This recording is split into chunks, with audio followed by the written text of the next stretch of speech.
Nagpa-promise siya na magiging 20 yung bigas. From 20 pesos na pangako niya, naging 60. Maabot pa nga minsan ng 65. Sayang ang sinusweldo sa kanila. Wala silang ginawa kundi bakla na ng pangurap. Really, it's not even the bare minimum. It's not enough. Maganda pa yung tatay niya na lang sana, kundi lang namatay. Mas maganda pa yung presidente. Kasi yung mga vendors ngayon, pinag-iinitan nila. I don't really feel the presence there ng Pangulo.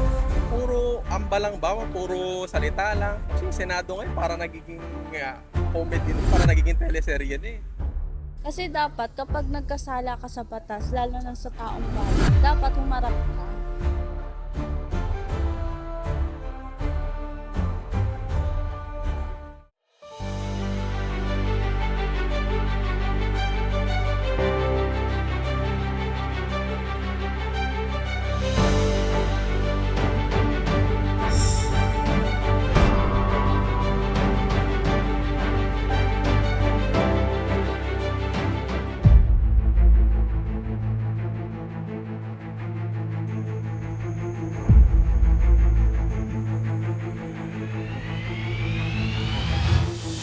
Sabi niya magpa-promise siya na magiging 20 yung bigas doon sa previous zona niya. Pero hindi naman kasi nangyari yon. From 20 pesos na pangako niya, naging 60. Maabot pa nga minsan ng 65. So for me, hindi siya natupad yung 20 pesos na pangako niya doon sa zona. For me, hindi pa sapat kasi hindi pa talaga totally nagsasuffer kung sino yung mga nag-corrupt na yon, right? So for me, mas paigtingin pa talaga yung yung hindi lang kulong actually, dapat yung parusa sa kanila. Dapat mas higit pa sa kulong. I think may sinusulong na yun sa pagtaas ng minimum wage. So, for me, siguro as a BPO and private sector ng company namin is, sana katulungan kami is tumaas pa yung sahod namin. So, benefit rin po kasi namin yon na papataas yung sahod since tumataas na rin yung bilihin dito sa Pilipinas. Sa mga pinangako kasi, may mga kasabihan sa proverbio na may mga pako na puro lang napapako, puro pangako. Isang katutak na pangako pero kahit na isa walang natutupad. Ang kailangan ng madla, ang kailangan ng taong bayan ay ang kaginhawahan. Yan ang kailangan ng lahat. Kasi, kaya kailangan yan. Kasi nararamdaman na nila yung hirap eh. Hirap nararamdaman nila. Bagamat sinabi ng Diyos na habang papalapit ng Diyos na buhay, papahirap na papahirap. So, kahit na sinabing papahirap na papahirap, kailangan sa buhay natin, makita pa rin ang pagsusumigasig para tayo ay umunlad at mabuhay. Pero kung mga nangangako yung mga opisyal ng ating gobyerno na nangunguna pa, at mismong sila ang pinangunahan ng mga korupsyon, anong silbi ang nagpanungkulan dito sa ating bansa? Mas mainam pa, wala na lang. Sayang ang sinusweldo sa kanila. Sayang ang tinatanggap nila. Wala silang ginawa kundi magnakaw na ng pangurap. Ano mangyayari sa bansa natin? Sa mahigit kumulang ng 130 million na populasyon ng bansang ito, ano ang mangyayari sa mga kaluluwa na yan? Kawawa. Maraming dumadaing, maraming mahirap. Maraming kawawa ang buhay. So, kailangan, ano ang dapat? Magkaisa lahat ng mga Pilipino. Lahat ng Pilipino magkaisa. Kasi hindi maganda eh. Lalo yung mga nanunungkulan, yung iba mga pribado, ang yayabang. Hindi dapat sila maging halimbawa. Ganun yan. Kaya kailangan, dito sa bansa natin, maging maayos. Pag naging maayos, wala magiging problema.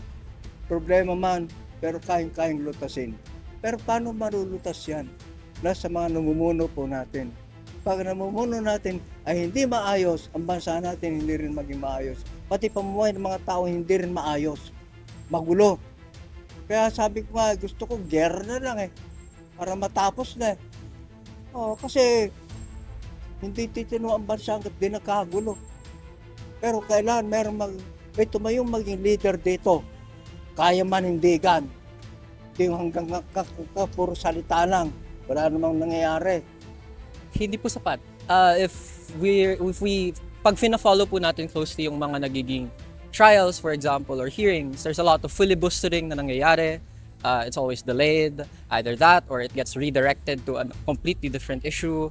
Either way, at the end of the day, wala po talaga nangyayaring progress. If there is progress, it's super small. It's not what you'd expect from his term, or at least what he promised starting his term. Ayun, it's not enough po. I would say, although not zero, like I've seen projects, for example, like yung 20 peso rice, 20 peso na bigas, for example, albeit very localized and not sustained not fully sustained. Really, it's not even the bare minimum. It's super localized and hindi po talaga siya yung progress na may expect mo sa lahat ng sinabi niya. So, progress, sure, not zero, but definitely not something you'd expect. Ibang bilihin, tumaas naman.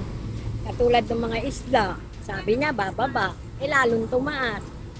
Tapos yung pagbabago ng natin ngayon, is lalong gumulo. Pati yung mga sabi, ikukulong yung mga kurap. Parang dalawa lang ang nakita kong nakakulong, si Estrada, saka si Revilla. Parang yun lang pero yung malalaking nakakurakot, wala naman. Parang hindi naman din nagbago. Mas maganda pa yung tatay niya na lang sana kundi lang namatay. Mas maganda pa yung presidente. Okay lang. Pati mga vendors ngayon, pinag-iinitan nila. Dati hindi naman, wala namang ganun kay senior. Ngayon lang lumala ang pangunguli ng mga vendor. Tapos, paano naman kami mahihirap? Kung malayo ang uwian namin, hindi kami nakauwi ng kung wala kami mabibenta. Wala kami nakita mababang bigas. Mabuti pa sana, ilagay nila sa Q-Mart, Farmer, tapos kung saan-saan yung mga palengke. Mas ma-okay pa yung kung sa Kadiwa, wala. Parang sila lang din ang bumibili. Gusto ko yung lahat na sinabi niya, tuparin niya. Yung tagbibenting bigas, yung mga na kurap, makulong na parusahan. Tapos yung mga pinangako niya may pabahay, wala naman. Nasa squatter area pa rin ang mga mahihirap. Well, as per observation, I really don't feel na nakamit niya yun, yung in-address niya last year. So far, simula nung umupo siya, the prices of everything that we consume is not getting low. Mas lalo siyang tumataas. Lalo na the recent crisis with globally. Sa tingin ko talaga wala masyadong nagbago. Especially me as a resident in Tarlac, I don't really feel the presence there ng Pangulo. Hindi lang yung, kung may nakulong man, hindi lang sila yung involved. Mas marami pang local, national, and whoever is involved on that, and they deserve to go to jail talaga. Kung lahat ng involved sa flood control issue is makulong, then I would say yes, that's enough and good enough for the country. Pataas yung presyo ng bilihin, yung mga kita ng mga tao, mababa lang din. I mean, yung improvement nung sa minimum wage, I mean, magkano 75 ulit? Like, ano yung mabibigay sa'yo? Magkano na yung presyo ng mga bilihin ngayon? Lahat ng sardinas, kasi 50 na. So, syempre, dapat nilang actionan yun. Like, babaan nila yung presyo, tanggalin yung VAT, yung tax, babaan. Ganun. Puro ambalang ba? Puro salita lang. Kasi yung Senado ngayon, para nagiging comedy na para nagiging teleserye na Like, kahit yung impeachment ni Sara, ganyan, wala rin nakukulong. Kahit layout na yung mga ebidensya, nandiyan na lahat, tumatakas yung ganyan, may maleta, ganito, ganyan, but wala pa rin nakukulong. Like, if ordinaryong tao, ang bilis makulong Pero pag kahit nandiyan ni-laid out yung ebidensya, sabihin nila AI, sabihin nila fake news, but wala pa rin nakukulong. So far, I think walang kwenta yung current administration. Nung nakausap ko siya dati, sabi niya pag naging Pangulo siya, magkakaroon ng benteng bigas. Oo, natupad naman. Pero hindi lahat ng tao nabibigyan. Dapat yung benteng bigas na yun, dapat pang kalahatan. Hindi lang pang PWD, hindi lang pang senior or single mom. Dapat yung mga taong may kakayanan din na bumili ng benteng bigas. Then na-try na namin, talagang 20 pesos talaga siya. Pero ang binibili doon is 10 kilo. Kumbaga 200 pesos. Bawat isang tao, 30 kilos. Pero may date siya kung ilan lang yung araw na, halimbawa, ngayong July 17, meron kami schedule ngayon. Tapos, sa susunod naman, pero every Monday, nag-o-online sila. Pero dapat sa isang tao, 30 kilos lang.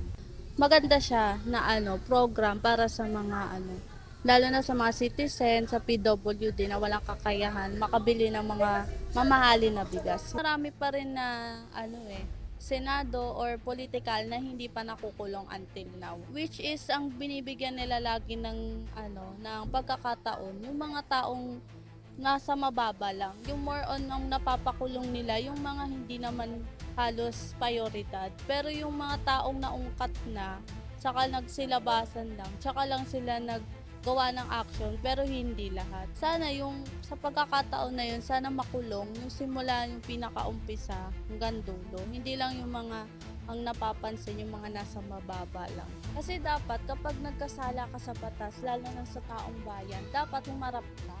Hindi yung tatalikuran mo, hindi porket na ganito yung sabihin na natin may kaya sila, pwede sila mag-areglo. Pero dapat, ganun din sila sa mahihirap kung kaya nilang ipagtanggol yung sarili nila. Kasi sa panahon ngayon, maraming nakukulong ng wala namang kasalanan, di ba? Tapos which is ang nadidiin lang yung mga walang kakayanan na lumaban.